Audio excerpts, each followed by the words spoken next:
Everyone online is obsessed with telling you what not to buy. Cancel your Netflix. Skip the coffee. Never eat out. Cut, cut, cut. But nobody's out here telling you what you should be buying. The stuff that actually makes you richer, not poorer. So today I'm flipping the script completely. These are the 10 things I bought that changed my financial trajectory forever. And number 7 is the one almost nobody talks about. But it's quietly made me more money than everything else on this list combined. Stick around till the end, because if you skip even one of these, you are genuinely leaving money on the table. Quick disclaimer before we get into it. This list assumes you already have your foundation locked in. Emergency fund sorted, no high interest debt hanging over you, some money going into index funds every single month like clockwork. If you haven't done that yet, that's step 1, not this video. Go build that foundation first, then come back to this list, because everything on here works best once the boring, unsexy basics are already handled. But if you've got that covered and you've got extra cash sitting around burning a hole in your pocket, here's exactly where it should go, instead of a random impulse buy. A concentrated bet on yourself. Not just the market index funds are great for the boring 90% of your money, and honestly, that boring 90% is what builds most people's wealth over a lifetime. But the extra 10%, that's where you take calculated, informed risks. A few years back, I put a small amount into a company I genuinely believed in, not because some anonymous account on social media told me to ape into it, but because I understood the business model.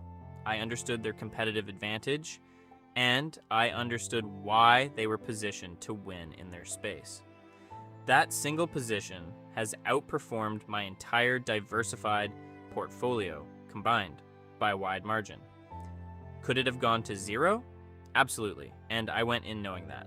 That's exactly why it was money I could genuinely afford to lose without it affecting my life. But here's the thing people miss. If you actually do the research instead of gambling on a hot tip from a stranger, the upside on a handful of well-chosen picks can be genuinely massive. The key word there is research. Not vibes, not hype, not FOMO. Actual homework. Your time back. The average person burns close to 250 hours a year on chores they could pay someone else to do for a fraction of what they earn per hour. Think about that for a second.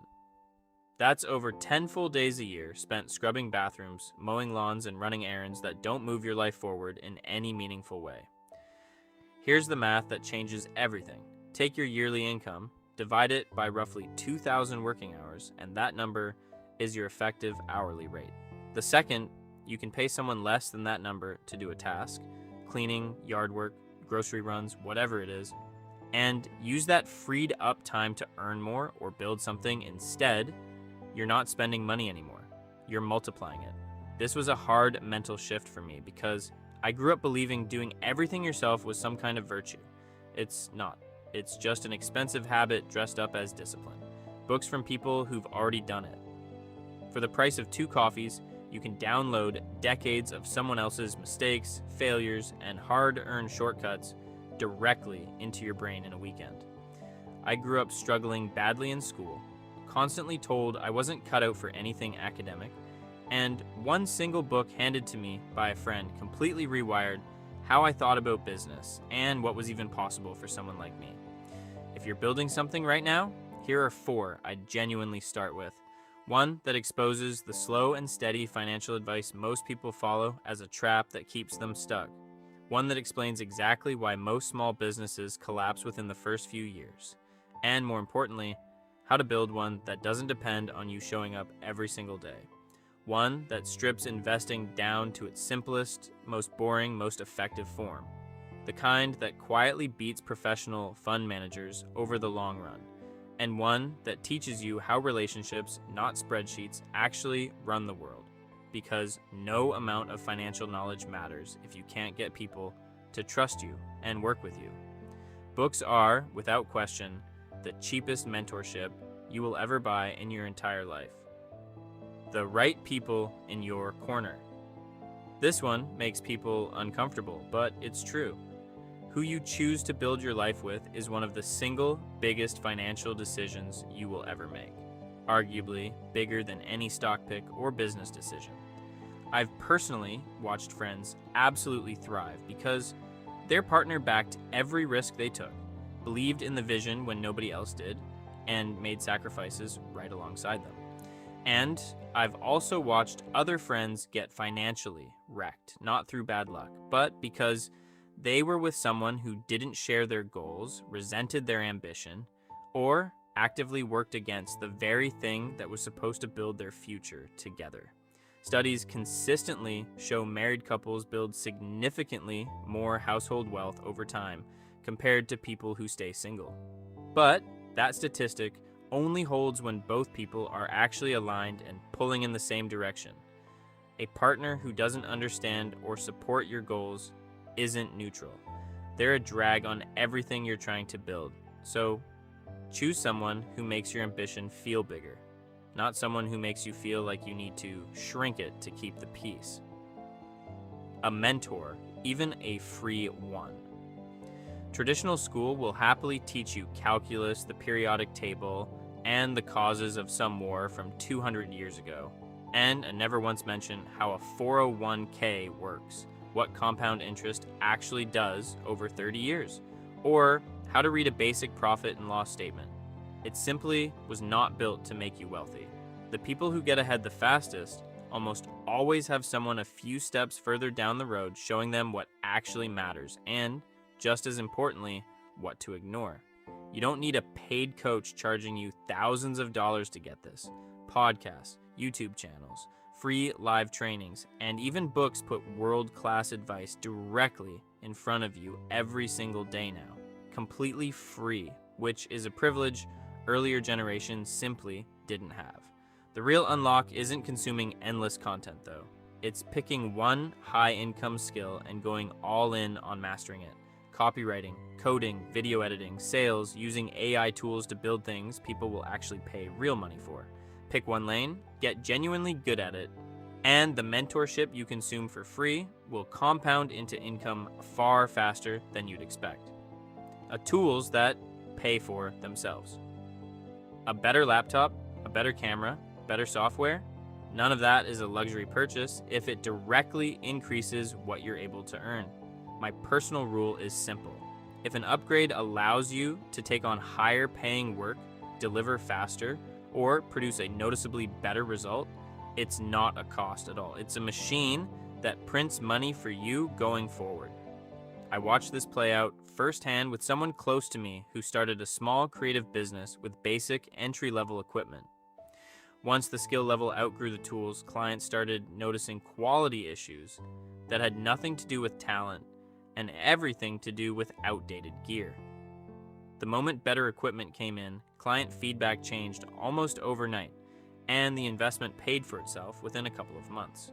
Plus, in most cases, purchases like this are legitimate tax-deductible business expenses, which means the real out-of-pocket cost ends up being noticeably lower than the sticker price once you factor that in. Systems that run your business for you. This is the one almost nobody talks about. And it's honestly the one that's made me the most money out of everything on this entire list. Once money actually starts coming in, the thing that protects it and grows it isn't more hustle. It's having your numbers properly organized.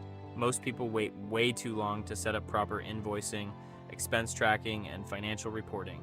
And it quietly costs them thousands of dollars in missed tax write-offs, invoices nobody followed up on, and decisions made based on gut feeling instead of actual data. The businesses that scale cleanly, without the founder burning out or losing track of what's actually profitable, are the ones where the person running it genuinely knows their numbers inside and out, not the ones flying blind off a messy spreadsheet that hasn't been updated properly since last year.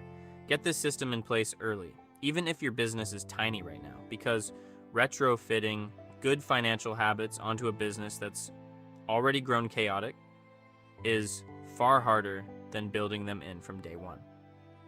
A chair that doesn't wreck your back. Unsexy, but completely real. and I almost left it off this list because it feels a little basic compared to everything else. If you're building something from a laptop, your body genuinely is the business. Everything you're trying to build runs through your physical health first. The very first big purchase I made before I'd earned a single dollar from my own work was a proper supportive chair, and it was worth every cent without question. Your spine does not care how ambitious you are, or how many hours you're willing to grind. Ignore it long enough and it will eventually force you to stop, usually at the worst possible time. Actual sleep. Running on 4 or 5 hours of sleep doesn't make you some kind of hustle culture hero. It makes you someone operating with the decision-making ability of a legally intoxicated person, which is a genuinely dangerous way to run a business, manage money, or drive home after a long day. I learned this the hard way after ignoring every single warning sign for years, convincing myself that rest was for people who weren't serious about their goals. That belief cost me more than it ever earned me. Track your sleep if you have to. Invest in a mattress or a wearable if that's what it takes to hold yourself accountable and protect it like it's actively making you money. Because in a very real, measurable sense, it is. 10. Experiences, not just things. Here's something almost nobody figures out until it's far too late in life. A physical purchase gives you a quick spike of happiness that fades within days or weeks. But an experience gives you 3 separate waves of happiness. The excited anticipation leading up to it, the peak moment itself, and then a memory afterward that only gets better and more meaningful with time. The stuff you buy eventually ends up forgotten in a drawer or a closet somewhere. The trip you took, the concert you went to with your closest friends, the night you'll genuinely never forget, that compounds in an entirely different way. And it's a return that never depreciates. Buy the plane ticket before you buy the unnecessary upgrade you'll stop noticing within a month. Look, you don't need to nail all 10 of these overnight, and honestly, trying to do that all at once would probably overwhelm you into doing nothing at all.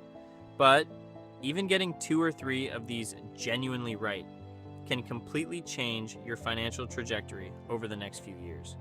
If you want the natural next step, how to actually increase your income in the first place so you have real money to put toward this list, that video is linked right here, and it walks through exactly how to do that step by step. And if you found this useful, even in a small way, hit subscribe, because this entire channel is built around helping you build real lasting wealth, not just talk about it from the sidelines.